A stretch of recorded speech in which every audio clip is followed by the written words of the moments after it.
¿Cómo logró un joven de apenas 20 años poner de rodillas al imperio más poderoso del mundo antiguo? Su historia parece sacada de una leyenda. Un príncipe educado por filósofos que cruzó continentes al mando de un ejército invencible, venció reyes, fundó ciudades y murió antes de los 33 años, sin perder jamás una sola batalla. Pero todo esto fue real. Alejandro Magno no solo transformó mapas, transformó la historia misma. Antes de sumergirnos en esta epopeya, suscríbete al canal y déjanos en los comentarios qué otra civilización o época te gustaría explorar. Comencemos. Antes de poner un pie en Asia y desafiar al imperio persa, Alejandro ya tenía escrita su historia, la de su linaje, su educación y su destino. No es solo la historia de un joven ambicioso, sino la de un mundo griego fragmentado, una Macedonia subestimada y un padre cuya sombra nunca desapareció. A inicios del siglo IV a.C., Grecia estaba sumida en tensiones constantes. Las polis, orgullosas y rivales, alternaban periodos de esplendor intelectual con guerras fratricidas. Atenas miraba con desdén a la montañosa Macedonia, sin saber que de allí surgiría el hombre que cambiaría el mundo. Filipo II, rey de Macedonia, fue el arquitecto de esa transformación. Modernizó el ejército, creó la temible falange con sus largas zarizas y unificó Grecia tras la batalla de Queronea en 338 a.C., estableciendo la Liga de Corinto. Pero su legado más importante fue su hijo, Alejandro. Desde su nacimiento, fue moldeado para la grandeza por su madre, Olimpia, quien le inculcó la idea de ser descendiente de héroes y dioses, e incluso de Zeus mismo. Alejandro estudió bajo Aristóteles, filosofía, ciencia, ética, medicina y poesía. Conoció las historias de héroes como Aquiles y Heracles, pero no para leerlas, sino para imitarlas. Desde joven mostraba inteligencia, determinación y un temperamento inquebrantable. A los 16 años, cuando su padre partió a la guerra, Alejandro fue regente y sofocó una rebelión, demostrando que no era un heredero común. En 336 a.C., Filipo fue asesinado. Alejandro, con apenas 20 años, fue proclamado rey. Enfrentó revueltas en Grecia y mostró desde el principio su audacia. Destruyó Tebas como advertencia, asegurando su autoridad y heredando el sueño de su padre, conquistar Persia. Persia era un gigante milenario, debilitado pero formidable. Alejandro no veía imposibles, veía destino. Cruzó el Helesponto con 40.000 hombres, preparado no solo con un ejército, sino con ideales heroicos y convicción de su linaje divino. Su primer enfrentamiento decisivo fue en el Gránico, contra jinetes persas y mercenarios griegos. Alejandro lideró personalmente la carga, sufriendo ataques directos, pero prevaleció. Los mercenarios griegos fueron masacrados. Alejandro enviaba un mensaje claro. No temía usar el terror como arma. Asia Menor quedó abierta y su reputación como invencible comenzó a consolidarse. Alejandro no se detuvo. Asedió Tiro durante 7 meses, tomó Gaza pese a heridas graves y llegó a Egipto como liberador. Allí fue coronado faraón y proclamado hijo de Amón-Ra, fundando Alejandría, futura capital cultural del mundo antiguo.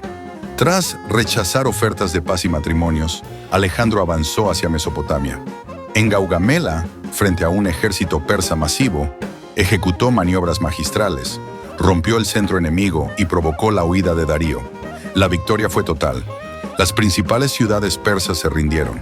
Alejandro continuó hacia el este, enfrentando tribus, montañas y desafíos climáticos. Fundó ciudades estratégicas, enfrentó a Poros en el río Hidaspes y, aunque la victoria fue sangrienta, respetó al derrotado, mostrándose como gobernante sabio y estratégico. Sin embargo, la resistencia de sus tropas lo obligó a regresar, atravesando el desierto de Gedrosia, una travesía brutal que costó miles de vidas. Regreso en Persia, Alejandro intentó unificar griegos y persas, pero enfrentó amotinamientos. La muerte de su amigo Hefestión lo sumió en un profundo dolor. Planeaba nuevas conquistas, pero en 323 a.C., durante un banquete en Babilonia, cayó enfermo y murió a los 32 años. Su imperio se fragmentó entre sus generales, pero su legado permaneció. Comenzó la era helenística, fusionando culturas y expandiendo la influencia griega por todo Oriente. Alejandro Magno, un genio militar, visionario y quizás un megalómano, demostró que un solo ser humano puede cambiar el mundo cuando desafía los límites impuestos. Después de la muerte de Alejandro, el mundo antiguo quedó sumido en un vacío de poder. Los diádocos, sus generales más cercanos, comenzaron a repartirse el imperio, luchando entre sí por cada provincia y ciudad. La unidad que Alejandro había soñado se desmoronaba.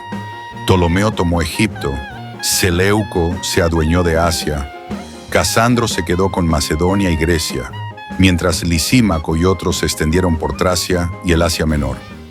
Cada nuevo reino era una sombra del imperio original, pero al mismo tiempo, un testamento de su ambición y genio.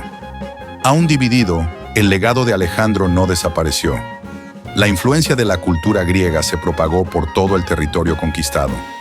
Se establecieron nuevas ciudades llamadas Alejandría, centros de comercio, arte y conocimiento, que se convertirían en faros de la civilización helenística.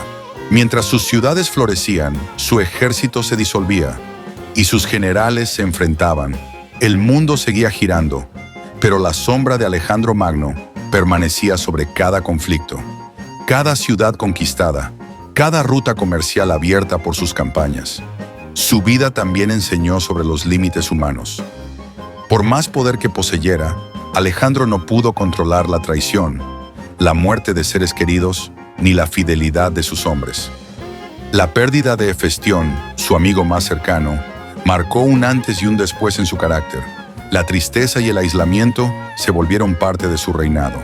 El desierto de Gedrosia, donde tantos de sus hombres murieron por hambre y sed, mostró que incluso un conquistador invencible podía encontrarse a merced de la naturaleza y de sus propias decisiones. La gloria tiene un precio, y Alejandro lo pagó con sangre y sacrificio. Aún así, la historia lo recuerda no solo por su poder militar, sino por su visión de un mundo conectado. Su sueño de un imperio unido, aunque fragmentado tras su muerte, inspiró la creación de rutas comerciales que conectaban culturas diversas, facilitando un intercambio cultural sin precedentes. En la historia de Alejandro Magno convergen la ambición, la estrategia, la devoción, la traición y la grandeza. Cada batalla, cada ciudad conquistada y cada decisión tomada reflejan la complejidad de un hombre que no aceptaba límites. Un hombre cuya vida todavía nos invita a preguntarnos: ¿qué seríamos capaces de lograr si creyéramos que estamos destinados a la grandeza? Su muerte marcó el final de un capítulo, pero el inicio de otro, la era helenística. Una época donde Oriente y Occidente se encontraron, donde las artes, la ciencia y el comercio prosperaron, y donde la sombra de Alejandro Magno siguió guiando a quienes buscaban trascender lo ordinario. Hoy seguimos recordándolo no solo por sus victorias, sino por la huella que dejó en la historia, la cultura y la imaginación de la humanidad. Un joven que, en tan solo 12 años de campañas, cambió el curso de la historia para siempre. Déjanos en los comentarios, ¿qué otro conquistador o civilización te gustaría explorar? La historia está llena de héroes y leyendas esperando ser descubiertos, y tu opinión nos ayuda a llevar estos relatos a la pantalla. Gracias por llegar hasta aquí.